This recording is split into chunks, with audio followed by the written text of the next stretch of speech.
Hello, everyone. My name is Scott Ukrop. I'm a member of the advisory board of the TomTom Foundation and managing director of NRV, an early stage growth fund based out of Richmond, Virginia. On behalf of our board and team, I want to thank each of you for being here. Today's event is part of a 7-week virtual event series called the Cities Rising Summit. Cities Rising will explore critical issues surfaced by the COVID-19 pandemic and the movement for racial justice, especially as they relate to small and mid-sized cities across America. All Cities Rising events will be available on a pay-what-you-can scale, thanks to the support of our sponsors and community members like you. If today's program resonates with you, please consider becoming a contributing member to the foundation. You can do so on our website, tomtomfoundation.org/give. The Cities Rising Fund Summit will run until October 30th. We encourage you to get as involved as possible over the course of the coming weeks. All talks throughout Cities Rising will be recorded. So if you enjoyed today's session, please subscribe to our YouTube channel and share it with colleagues and friends. Also, please note that the chat function in the bottom right corner of your screen, you can use that to connect with other participants on the call today. Also, please note the Q&A function. You can use that to ask questions of our speakers. Our moderator will have their eyes on that channel and will include your questions into how they steer today's conversation. Now, as for today, the title of today's talk is Innovative Ways to Support Business Owners and features some of the foremost leaders of Detroit's business community in resilience and recovery efforts over the past several months. This event is part of a week of thematic programs around small businesses and entrepreneurship, and is brought to you by the University of Virginia Community Credit Union, whom we thank for their incredible support. With that, I'm pleased to introduce to you our moderator for today, Wendy Jackson. Wendy's the managing director of the Detroit program at the Kresge Foundation. Wendy, I'll turn it over to you. Thank you so much. Thank you, Scott. Really appreciate the introduction. Good afternoon and welcome to our session on innovative ways to support business owners.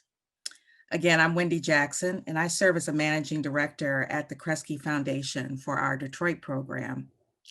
I'm tremendously glad that you were able to join us for this dynamic conversation this afternoon. And you're really going to be in for a treat because you're going to hear about many of the efforts that have been underway in Detroit to first reimagine our economy through entrepreneurship. Second, to understand the work that's underway to protect what we've built. And then third, the implications for your work. I want to thank the TomTom Foundation, as well as the University of Virginia Community Credit Union for the opportunity to share our experience with you here on this session today. I thought I'd open before introducing our speakers with a little bit of context, because in many ways, what we're going to discuss in this session is a little bit of a back to the future for where we've been in Detroit and where we hope to go. But in terms of the context, I want to take you back to 10 years ago, 2008, 2009 specifically. And at that time, Detroit was really a city that was going through it. We had the triple threat of dealing with the national economic meltdown and the mortgage crisis that resulted. We were also dealing with the bankruptcy of our largest industry, the automotive sector. And then third, by the end of the decade, we were dealing with a municipal bankruptcy. So those three things we had to contend with as a city. And the way that we have been able to address many of the challenges of that time was through public-private partnership efforts like you're going to hear about today. But a decade ago, we were a city that was very much reliant on a single sector in the automotive industry. We were a community that had experienced significant job loss as a result. And with the help of philanthropy and as well as other community stakeholders, we set out on a path to reinvigorate our economy through entrepreneurship. And by doing so, had begun to put the building blocks in place for a much more financially sustainable community. And we went about it in a way that says, if you have ideas, we're able to create an ecosystem to support you. And thanks to that decade of work, we had been able to build an access of support that would help entrepreneurs regardless of their age, gender, race, or ethnicity, as well as educational status. Our main vehicle for doing this has been what we call in Detroit the New Economy Initiative. It's a 10-year, $100 million effort that resulted in support for over 9,000 businesses and 3,000 startups in that 10-year period. And of those businesses and startups, 40% have been founded by people of color, and more than a third were founded by women. So I'm tremendously honored to be joined in this session today by two outstanding leaders who have been at the forefront of Detroit's efforts to foster innovation in how our city develops, grows, and retains small businesses. Let me introduce you to them. First, we have Carla Walker-Miller. Carla is president and CEO of Walker-Miller Energy Services. Second, we have September Hargrove, and September is the vice president and Detroit program officer for JPMorgan Chase. So welcome, Carla, welcome, September. Carla, I wanted to start with you because you started your company during this time, the context that I opened with. And I thought it'd be helpful for the audience to kind of hear your reaction because your business is so strongly based in your belief of the city, in the city of Detroit. And so what made you start your business, particularly during a time when it was tremendously challenging? And then we would like to know, given the context today, what are some of the things that you would like to highlight? So interestingly enough, I actually started my business in 2000, but your words are true, Wendy, because it's always been challenging. It's always been challenging for a Black woman in business. So in 2000, I started my business because there was no path in corporate America for me. As a trained engineer, I never, in spite of every effort, I never really found my way in corporate America, but I did come up with an idea to do things that I thought was better than the way the company I was working for was doing things and could actually make them better. And we had average annual revenues that were really great through 2008, which was the beginning of the recession. And at that point, between '08 and 2015, then it really was a struggle to survive. And the reason I started in Detroit is because I was in Detroit. All the euphemisms, grow where you're planted, thrive where you are, build where you are, is just true. And Detroit is just a city that gets in your soul.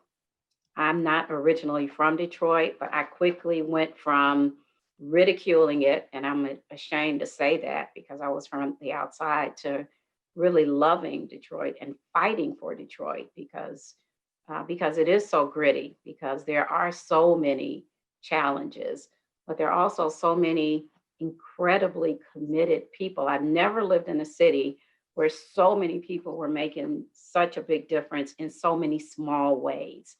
Um, it it just got to me, and I decided to to just go in the vineyard and work and fight where the fight was. And in Detroit, I feel like the fight really never stops. And the recession, I will never forget the feeling of having built a thriving business and then having it all taken from us, basically, and fighting for survival during the recession, and the fact that the fight was so large and looming. And one of the things I remember as we were coming out is, and I know you all will remember, is all the conversations about, is this real? You know, there was supposed to be the Renaissance in the 70s, and is this recovery real? And I'll never forget Ned Stabler saying, here's why it's real, because there's not one big thing. There's 1,000 tiny things. For the first time, there are 1,000 tiny things happening. And yeah, the recovery is real. And it was. I love that you lifted up that Detroit grit and that Detroit ingenuity, which I think will come through loud and clear on this panel. But also the fact that for those who are from other places, the fact that Carla emphasized the one big thing and is huge, because you know, I'm not a native to Detroit, but I've lived in the city for at least 2 decades. And so the history has always been, there's going to be one next big thing that will help to transform the city. And if we've learned anything over the last decade, this issue of, how to ensure that we're working on many things and multiple things at the same time has been so tremendous and so beneficial. So I'm so glad you lifted that up in your comment. September, you come at this from a different perspective in the city, particularly with your role at JPMorgan Chase. And I think it would be helpful for the audience to first understand the historic commitment that JPMorgan Chase has made to Detroit. And then if you could share a little bit about, as part of that commitment, how you've been focusing on I think a really important sector of the city's entrepreneurial ecosystem, and that has been the legacy businesses that serve our neighborhoods. Yeah, absolutely. Thank you so much, Wendy. I am thrilled to be joining both you and Carla on this panel. I know last summer, the three of us had the opportunity to present ourselves in a little Black Girl Magic on a similar topic. So it's great to be reunited with you all. As it relates to JPMorgan Chase, we've been invested here in the city for over 85 years as a financial institution and doing work in the community. However, in 2014, following the bankruptcy is when we did our initial invested in Detroit commitment of $100 million. And it really was for many of the reasons that you have already illuminated in terms of the partnerships that were happening here on the ground and the opportunity that we saw in a city like Detroit, where it is that grittiness, where there is that desire to continuously reinvent itself. And so our leadership, we took the call of, what could we do to better support the city of Detroit? And with that, identified early on about $100 million of commitments that we could make here in the city across our 4 philanthropic pillars, which includes small business expansion, in addition to neighborhood revitalization, jobs and skills, which is workforce development, and financial health. And so with those early days of the investment, we really tried to focus in on understanding, what were the greatest needs, and being able to talk to partners and residents of the city to understand where we could show up and leverage not only our philanthropic capital, but really the full force of the firm. We've been very vocal about how we look at our investments in the community as beyond just charity, but really how we can show up as a true community partner alongside other organizations to leverage each other to have impact. And so here in Detroit, as it relates to legacy businesses, we've really tried to identify areas where, we have the expertise and the skill set to be able to, move things forward. And we're a bank, so capital, of course, is one of those areas where it's easy for us to identify some of the gaps here in the market.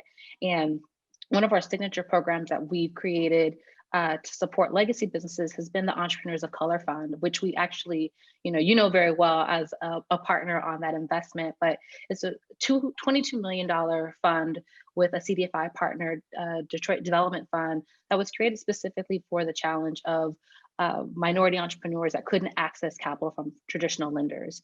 And so we wanted to be able to have a place where they could go to be able to get the affordable capital that they need, but something that could be paired with technical assistance, because that's what we learned for a lot of small businesses that were coming to traditional lenders, that there was a bit of a gap in terms of their ability to access the capital because they needed those additional supports. And so ourselves, Kresge, Kellogg Foundation, Liberty Bank, Fifth Third Bank, Ralph C. Wilson Foundation, I hope I'm not leaving anyone out. We all came together to create this fund, and it's been pretty successful to date. We've been able to support over 80 entrepreneurs, access, north of $9 million of capital. And we're hoping to continue to see, how that program can scale and grow. JPMorgan Chase has helped support that fund get created in 5 other markets, or we have 5 other markets now that have it. So in addition to capital, really looking at more of the tailored technical assistance from business support organizations in the community, looking at what are some of the key challenges that entrepreneurs have have challenges finding trusted advisors. Accounting, taxes, legal were some of the areas that we learned early on where entrepreneurs really needed assistance. So finding community nonprofit organizations that could provide those services has been some of the areas that we've tried to support legacy businesses. And then lastly, because I think that you can have a strategy, but things happen and you have to learn how to be adaptive. And I know we're going to talk about COVID a little bit later in the conversation, but this is not our first go around at looking at how we need to pivot with our strategy to be able to support the immediate needs of small businesses. So back in 2015, on the Woodward corridor, when they were putting in the the M1 rail, which was a great community development asset, it created challenges for the small businesses that were on that corridor. And so we partnered with Midtown Inc., which is a community development organization that supports small businesses in that part of the neighborhood, to be able to create a mitigation fund so that those small businesses, while this railway was coming into the neighborhood, that we could help mitigate the business loss that they might experience because that foot traffic that they previously had was being interrupted. And then we had the opportunity to do that again last year in the Livernois 7-mile area of Detroit, where we were again thinking about how can we continue to advance our neighborhoods and create more community development. But with the streetscape renovation, it was impacting businesses significantly. So we partnered with the Detroit Economic Growth Corporation to create another streetscape fund, so that way we can immediately step into those businesses that were now being limited for the number of customers that can, access their storefronts because of, the street being redone to be able to support them. And so I think as we're thinking about legacy businesses, really the capital that they need, that technical assistance, and then not being so stuck on a plan that you can't pivot and adapt in the ways that we ask small businesses to adapt in an ever-changing environment. One of the things that you lifted up, September, that I'm going to ask Carla to react to or respond to was in your remarks, you shared a lot about kind of the business support network that we've been able to build in the city. And Carla, I know you have been able to connect and tap directly into that network, whether it's through CDFIs or through some of the nonprofits that we've been able to see. Can you talk a little bit about your experience in that being able to connect to that network? Yeah, so I am, my business is the business it is today because of that network. One of the things, Detroit has always had a training ecosystem. You could always learn anything you wanted to learn. But once you've learned, how do you have the resources to actually apply what you've learned to build your business? And after coming out of the Goldman Sachs program, I was actually able to go to Invest Detroit and borrow money to do a project bigger than one I could have ever borrowed from, from a bank. And so that ecosystem is responsible for my business that employs 130 people today. So I all props to the ecosystem. But one of the things I love about what's going on now is that the ecosystem is, as September says, adapting. And it's so important that the ecosystem is learning, is listening, learning and aligning, listening, learning and aligning. One of the big lessons learned, the big aha is I see the ecosystem focusing more on impact, where at one point you guys were just counting how many times that you engage, and engagements mean absolutely nothing, that you saw me and I saw you. And focusing on impact and listening to small businesses. One of the most striking things about where we are right now is we're talking about businesses in medical terms. We're talking about triage. We're talking about trauma, right? We're talking about recovery. We have businesses who are hours away from failure, good businesses, thriving businesses. And the ecosystem is making every effort to align to address immediate needs. And that's absolutely what's necessary. So supporters and entities that are in the ecosystem and still trying to do things the old way, planning for 6 months and then rolling out a big program. In the 6 months it takes you to roll out a program, thousands of businesses literally have closed their doors and are trying to figure something else out, and are now depending on being unemployed or social services, and it's impacting their employers. So again, I love the fact that the ecosystem is now aligning itself with the needs of the businesses, and we need to do even more of that. Yeah, I love that you've lifted up really the heart of this conversation today, because with COVID, the struggle is real, and businesses do not have time to wait for the ecosystem to catch up. And one of the great things about what we've been able to experience in Detroit because of this infrastructure that we've built is the 3 points that you've lifted up, but particularly the fact that we are aligning and adapting in the moment. I had a chance to check in with the New Economy Initiative before this call this afternoon, and was just reminded of what they were able to deploy into the ecosystem in 90 days or less at the beginning of March, and which is when Detroit pretty much went on lockdown, and throughout April and into the beginning of May. And so, and it was really based on kind of 3 areas. First and foremost, loan relief.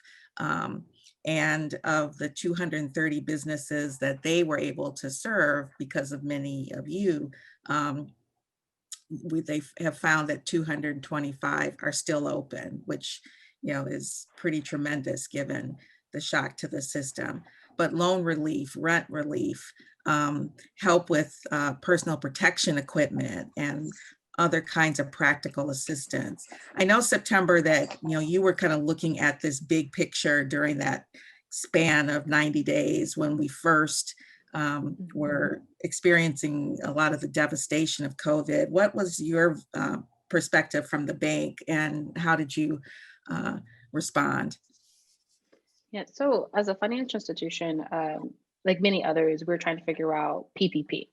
How could we quickly deploy those dollars, be able to get that into the community? But we realized on the philanthropy side, which is where I sit, that a lot of our small businesses that are being supported by our programs aren't going to be able to access those PPP dollars, just given the way that the program is initially structured.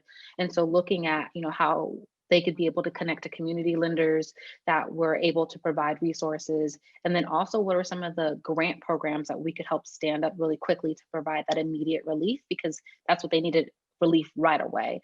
And so we were one of the organizations that got behind NEI to support the rent relief and the loan relief programs. And one of the things that I really appreciated about NEI's approach was that it was double-sided, that we were able to get support directly to the entrepreneurs, but through the ecosystem. So that way, that small business CDFI lender that also needs to figure out how to keep its doors open and to keep its employees on payroll, we're able to pay down the loan for that small business so they have that relief, but then we're also injecting the capital into the CDFI so they can stay afloat and in the future be able to redeploy dollars. And so that was really important for us, was to figure out how can we get the businesses what they need, but also make sure that the system itself didn't break. And I think we are kind of still in that stage of figuring out as a go forward. To Carla's point, how do we move from activities to outcomes? Because so many of us are program focused with our investments, because there's no shortage of great programs and training opportunities, but I think you have to reach a point when we're thinking about growth and sustainability of the small businesses in the city of Detroit, have to move our thinking from, do we do another cohort-based program, or do we start to really offer that tailored technical assistance that a business needs to figure out how to get their website up and running, to make that shift to e-commerce, how to think differently about their pathway or their revenue streams. So I think as a funder, having to go through that evolution and looking at my portfolio and second guessing myself a little bit around, okay, what got us here is not going to get us where we need to go. Where do I need to start making the pivots? Yeah, and you're nodding your head, Carla. What you've always said that we could expand and stretch our thinking in this area. What are some of the things you would lift up based on what September said? Yeah, September and I talk about this all the time now. I'm part of a group called Detroit Means Business, which is a public-private partnership that was like you all, and you all are a part of it as well, jumped into action with PPE and things that would never. So while September is focused on PPP, there were some entities focused on just getting personal protective equipment. If you survive this, you need things that are totally different. And for me to do the same amount of business, I'm going to have to spend more money now. Everything is going to cost me more because of the PPE, the restarting playbook, the things that I have to do to make sure my team members are safe, the investments that we have to make. So how do we actually survive this? And one of the things that September hears me say all the time is, I don't want to know how to build a website. There has always been a program where in 6 weeks I can build. I need a website tonight. And I don't want to learn how to build one. I don't want to learn how to set up QuickBooks. I need someone to set QuickBooks up for me and help me to learn to use it really, really quickly. So the fact that the ecosystem is listening and aligning. I was on a call with 8 entrepreneurs who are part of Detroit Means Business and kind of informing us. And if you heard the passion on the call, entrepreneurs have an interesting job. You need to look stable and confident enough to draw investment, but you also have to make sure you're getting what you need. And one of the entrepreneurs said, I could not find this information because I'm running around. I'm running my business and I'm doing research after midnight. So just having access to a person who can do research for me, having access to arms and legs and a brain and people who know things that I don't know is more valuable to me right now than any, as important as training programs are. Having someone who can help me dig out of the hole that I'm in, that I can survive with the right support, is more important than the traditional services that you have been providing. Yeah. And if I could just add on to that, and I know that for where we are right now, it's really important that we figure out that pivot, but I know I'm assuming the audience is asking, well, how do you sustain that? How do you scale that? That's expensive. It is. And so I think that is our next challenge, to figure out how do we, taking what we've learned from this COVID experience, start to think differently about where we make our investments in small business, so that way folks can get that specific intervention that they need, but we could do it in a way that can be scalable and reach a wider audience.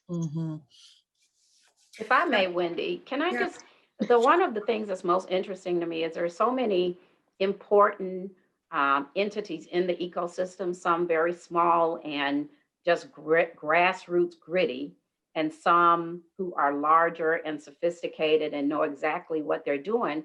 But the ecosystem is a machine that has to be fed with money. And one of the most important things that I see coming out of Detroit Means Business is trying to figure out how to make the best and highest use of every dollar that comes into the ecosystem. Some entities are better and faster at doing things than other entities. So how can we support those and still be able to, as September says, triage and define and address the other issues so that everyone in the ecosystem is creating the most value for the least amount of investment? Mm-hmm. And September, you might want to share with the audience a little bit. We've talked about the New Economy Initiative, which is a pillar within our ecosystem, or really helped to build it. And now we have Detroit Means Business, which is another table that's a little broader in terms of its representation. September, you want to share a little bit about that work? Yeah. Absolutely. Where if you were to look at NEI as kind of more of a grassroots community-oriented table of business support organizations, Detroit Means Business is a different type of public-private partnership where it was really the private sector, the philanthropic sector, the public sector coming together, and then also creating a space where entrepreneurs and the business support organizations can also be at the table as we think through, what do the businesses need today? The initiative started really, I don't know exactly who to point fingers at. There are a few gentlemen who I remember having some early conversations with, but we were thankful to have the expertise of the McKinsey and their consulting team to kind of step in and really play a project management role. We identified the immediate crisis that we needed to try to rally around, which was COVID and the business closures. And then we created an executive committee, which Carla is actually our chair of, and then a number of different work streams. I've been serving on the financial support work stream, but there's been marketing, there's been marketplace to identify how to get businesses the PPE supplies that they need. We set up a website so it could be a central landing space for any small business that had a question or needed a resource you could figure out, because there was an onslaught of different programs that were being announced. It felt like every other day. So you could go to one location where you could figure it out. So DetroitMeansBusiness.org, we set up a call center. So that way, if you were one of the many Detroiters that were experiencing the digital divide, you could call someone and be connected to the resources where there was a feedback loop. And so as we've kind of are in the process of transitioning from this kind of branded initiative that really was rapid response, we're going through the stage of like, what comes next as we're thinking about our ecosystem and how do we continue to have these partners engaged? Because previously, while some of us were in our little silos talking to each other pretty regularly, we're now in a place where we've got, leading corporates that are here in the city of Detroit trying to figure out how do we support small businesses in a way that we've never done before. You've got financial institutions thinking differently about what new products need to be created that can really fill that gap, as well as business support organizations thinking differently about the services that are required, not only for today, but for tomorrow as well. Did I do that good justice on that, Carla? You did it, girl. Okay. I want to, before going into the Q&A, I want to talk a little bit, or have you talk a little bit about minority-owned Black, and particularly Black businesses. Detroit is unique in the fact that the majority of our businesses in the city are Black and Brown owned. Most have fewer than 10 employees.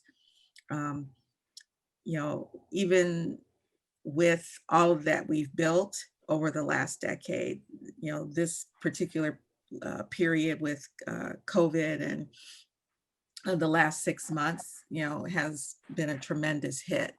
And so, Carla, from your vantage point in, trying to maintain your business, but also looking at, the fellow businesses, could you speak a little bit to what you're seeing and how the ecosystem has or hasn't responded enough?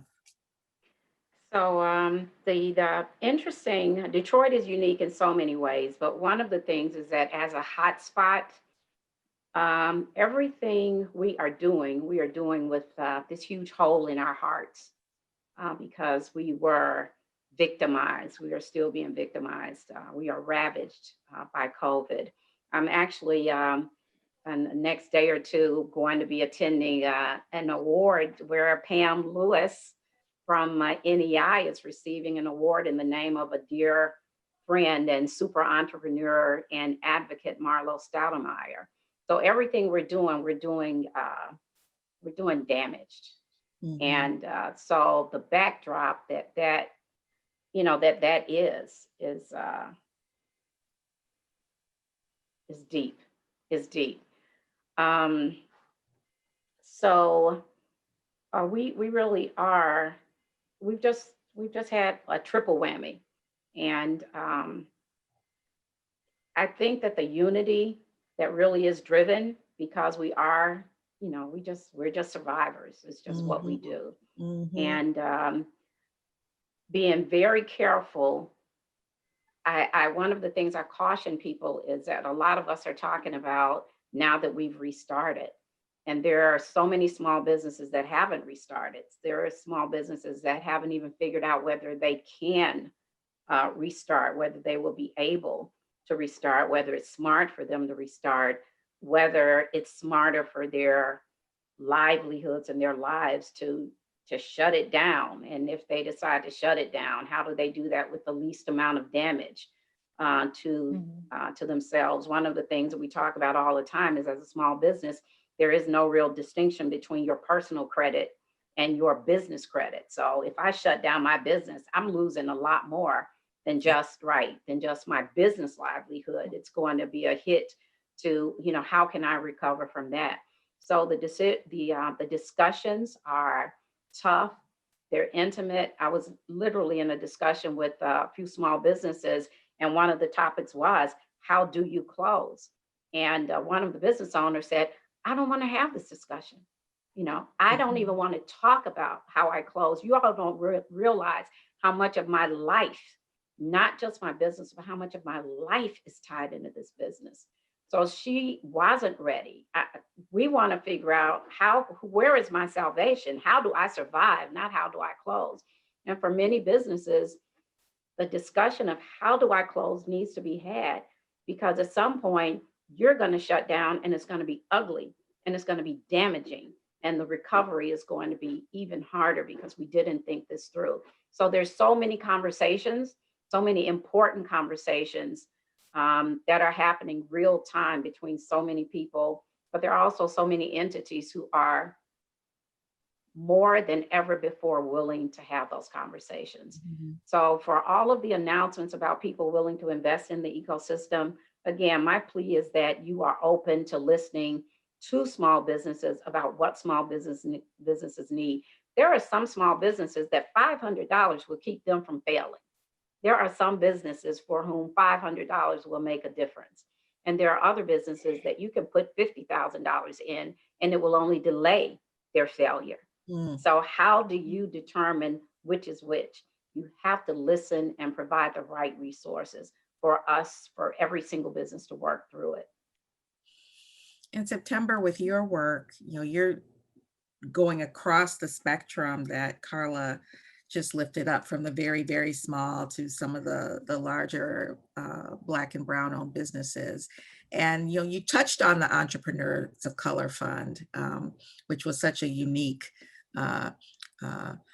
program to create in Detroit. But based on that experience and some of your other work, how would you respond to some of the things that Carla just lifted up? I agree wholeheartedly with everything that Carla has said, just in terms of how we approach our thinking and understanding that across the different sizes of businesses, what those different needs are. I would even add to that as we're thinking about what comes next or where we need to focus, it's being honest with ourselves that in Detroit, it's a conversation around race and equity. And why are we doing this? Because we want to create more opportunities for economic mobility and wealth creation in a city that is, I think 40% of our residents live in poverty. We're a Black city. We have a history of having to overcome challenges. This is not our first blow. I hope it'll be our last, but there's no guarantee for that. So just thinking about, as we try to build back, that our recovery is inclusive, and that we are putting into place the mechanisms that will help really create more opportunities for people to have economic mobility. A small business in their neighborhood serves more purposes than just for that small business owner. It's a job creator. It helps create vibrant neighborhoods, being an asset and an amenity on that commercial corridor. And so as a funder, I'm thinking about all of those things in concert with each other and ensuring that we can support that micro enterprise grow to $1 million business if that's what their objective is, and realizing, the transformation that can have not only for that entrepreneur, but for that neighborhood and for that generation, like that within that family. And so just not losing sight of that in this work is that it's not just for, this means to an end of helping this one entrepreneur, but we're really helping build communities through our investments in entrepreneurship. And Wendy, if I may just comment to that, Mhm. one of the things, there is a data scientist and entrepreneur named Brian McKinney, and he said something a few years ago that I will never forget. A Black business, when they're ready to hire a person, 65% of the time, that business is going to hire a Black person and a local person. A white business is going to do that same thing 10% of the time. So for those entities, those companies, those investors who are asking, what can I do? An investment in small Black businesses those investments pay dividends. And 50% of the people who are employed in Detroit are employed by small businesses in Detroit. So if you're trying to help Detroit, invest in small businesses and entrepreneurs of color. Yeah. And I would add to that there was another study that said that in Detroit, if all of our micro enterprises could hire at least one more person, like 1 to 3 more people, we could eliminate unemployment in the city of Detroit. Yes. And so, just thinking about that in itself, those two, to Carla's point and my point, like that would put the city of Detroit in a whole different trajectory. Absolutely. Yes. Yeah. Yes. I want to go to the Q&A. There are a couple questions, and please, if you have other questions, drop them in the Q&A. The first question is from Mary Trigiani. She's asking, what is the best way for people who have a portfolio or platform to support small businesses, help them get across both the pandemic and the racial and cultural divides? So in essence, I'm assuming go ahead, Carla. So it's kind of like business. In business, they say the closer you are to the customer, the better off you are, right? The more intelligence you have, the more resources you have. I'm just going to say again, get as close to the business as you can. A lot of funders fund programs, but they don't understand the impact that those programs have on the business. There are enough studies, there are enough entities that really have their hands on the pulse of what's going on with the businesses. So when you're thinking about an investment vehicle, then make sure you are investing with an entity who really does have a direct connection with businesses themselves. Detroit Means Business is one of those entities. NEI is absolutely one of those entities, and there are many in Detroit's ecosystem. Yeah.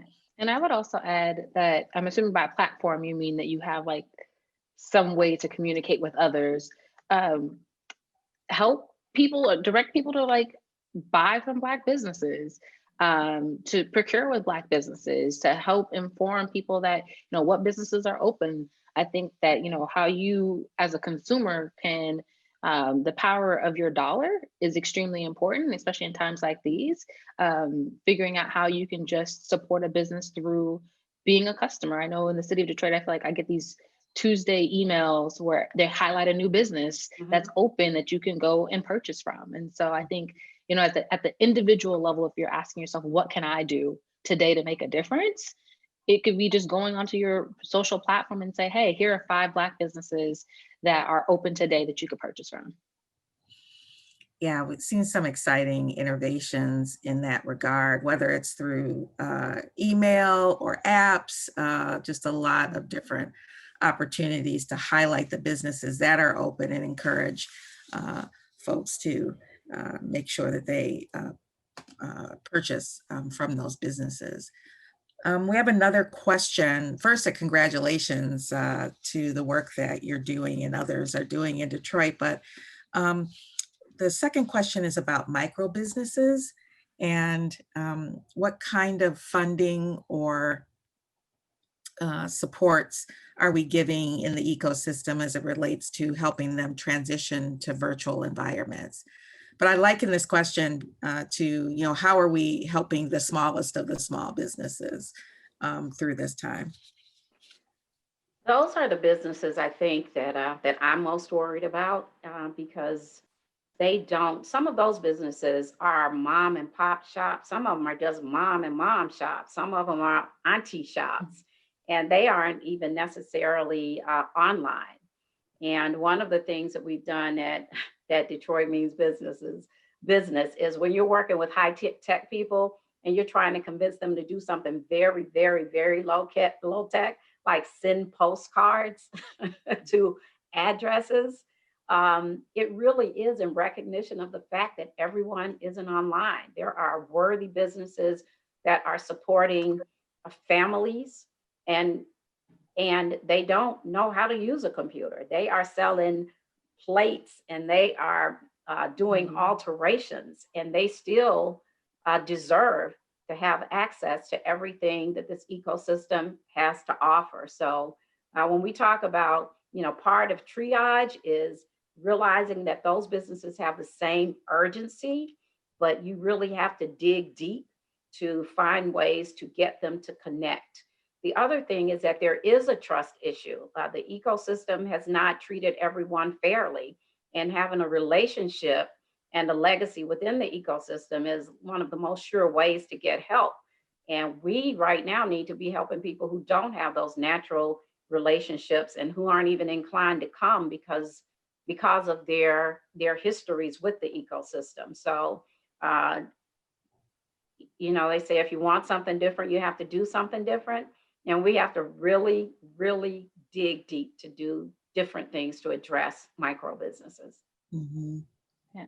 And I would add, at the beginning of the shutdown, we did establish or NEI through their leadership, Pam Lewis and her team, helped establish some funds that would be available for the micro businesses, where we were intentionally targeting those that had, the smaller employee sizes, and they were micro grants. So I think they were like $500 to $5,000, and trying to get those dollars out the door as quickly as possible. And I forget how much we raised, but I know that they worked with Tech Town, which is one of our business support organizations, to be able to get those dollars out the door. So one of the things that I thought would be interesting for the audience to hear from is your perspective on what's ahead. If you had that crystal ball, what do you see for Detroit as we get through the end of the year? And then as we go into 2021 more broadly for the ecosystem? The ecosystem is going to be better. No matter what happens in the city, the amount of intentionality and investment and innovation in the ecosystem is going to be better. So we are going to be just a better machine long term. And it really just depends on how many businesses we can save, so we don't have to start from scratch. Never ever bet against Detroit, because Detroit is going to be good long term, but we have a long way to go to get there. Yeah, I would also say that given our experience in the spring, we are not being naive to the fact that the fall and the winter will, we could see additional business closures, whether it's a business having to make that decision to exit, or us having to shut down our economy again because we see a spike in COVID. And while Michigan has beautiful summers, I'm from California, but I will commend Michigan on its beautiful Thank summers. you. We have we have nasty winters, and it's already cold. And so while a lot of other communities can benefit from continuing to do, dining outside, we're having to think about, how do we support these businesses that made all these pivots, some of them expensive pivots, to be able to remain open during the summer. How can we help them through the winter and the fall and the winter? And so I think our group is starting to have some more intentional thinking around that. The good thing is, we've kind of been through it already. So it won't take as long to kind of stand up the infrastructure. We can lean on what we've already built, but kind of going into 2021 is like, again, this notion of inclusive recovery. And how do we ensure that, the 60% of the businesses, or I think we're at 35% of the businesses that may still be closed today, how can we get them back open and keep as high of a survival rate as possible into 2021? And then thinking more about growth. Given our earlier comments, we have a great network of solopreneurs, micro entrepreneurs, but I'm really interested in, like, how can we have more Carla Walker-Millers in $1 million businesses? Like, how do we create those pathways for growth and to bankability for businesses that have the potential to do more hiring and create more quality jobs here in the city of Detroit? I have another question for you from the audience. And please continue to add your questions. We have another couple of minutes. And in particular, if you have specific challenges from your community, we'd love to hear about them and try and have a dialogue around those as well. But this question from Alexis Earhart has to do with that particular issue of challenges. And one of the things that she's lifted up is in her community, there's some challenge around facilitating the connections between the small businesses, particularly those that are Black owned, and their traditional institutions, so banks, higher education, et cetera. Can you talk about how we have tackled that in Detroit, and what are some of the ways that we've been able to engage? So there's still a lot of work to do. Banks are still tough to navigate for entrepreneurs. Banks are there to make money, and entrepreneurs need high risk money. They need high risk investment, and most banks and even some CDFIs just really don't have the appetite. So again, one of the things I've started saying is I'm not going to discuss simple solutions for complicated issues, and that's a complicated issue that we just have to sit around the table and talk about what are we going to do if Black Lives Matter, if we're trying to stand up this ecosystem for the long term, what are some of the things that we should be doing?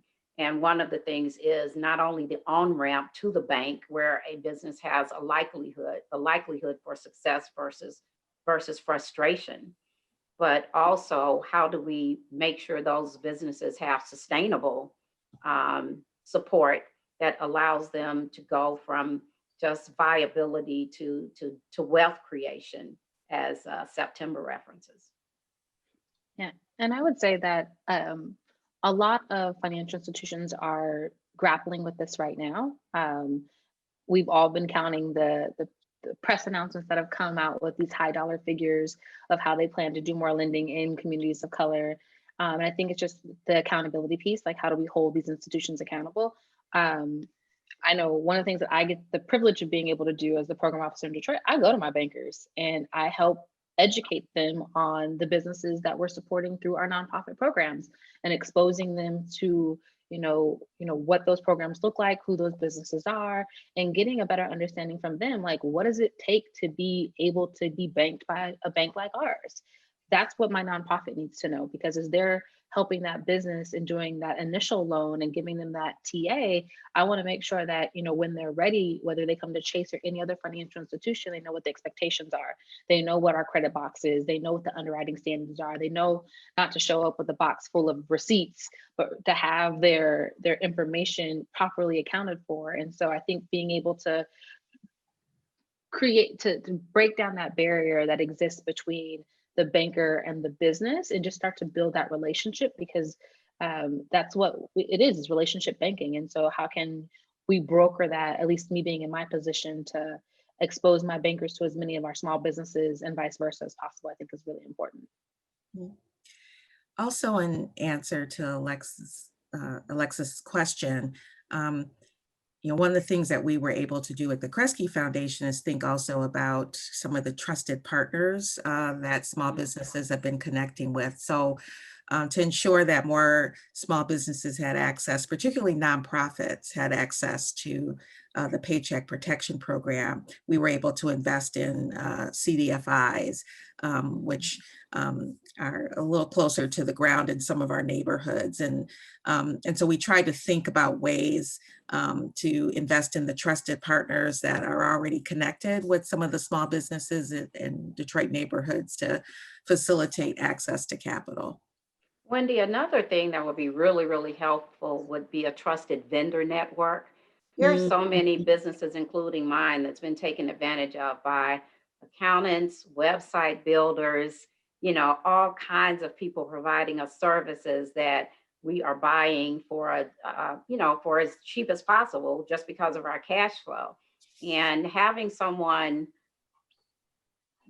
just leave or take advantage of you can really set a business back. So even developing a list of trusted vendors that we know are going to treat fairly desperate entrepreneurs with respect and with professionalism and with fairness would really it would just help remove a hurdle for businesses. I'm so glad you lifted that up, Carla, because we have just a few minutes left, and that was gonna be my closing question to both of you of kind of what is the most urgent or immediate need or gap that you would like to see addressed in Detroit, given our conversation. So I've been told that this is impossible. This is a moonshot, and September knows what I'm going to say. We need a universal application. We need 90% of the things that every bank and every CDFI wants to see are the same. But we set up and we have to get the information and format and put it in the right slot on every single bank and CDFI and grantees information. If we had a way to use that information over and over and over again and preload, whether it's a grant, a CDFI, a bank, or a private investor, it would take thousands, hundreds of thousands of hours out of our effort, out of our labor effort. And as much as I would love to see that happen, I'm rooting for it. For me, I see the greatest need is funder alignment. I think we operate, there's a lot of collaboration that's happening, but I don't think there's always transparency on who we're funding and for what. And just kind of given the limited amount of resources that we have and the challenges that we need to overcome, just kind of getting more on the same page where, like, are we over indexed in one area and there's a tremendous gap in another, and how can we shift some funding, whether it's public, private, philanthropic, to be able to fill that gap? It's a high priority for me. Great. Well, Carla and September, thank you so much. We really appreciate you taking the time and sharing your expertise and experience with this audience and taking our Black Girl Magic panel on the road. On behalf of all of us, thank you so much for participating in this session. Thank you so much to the Tom Foundation, and again to the University of Virginia Community Credit Union for having us. Please take care and stay safe.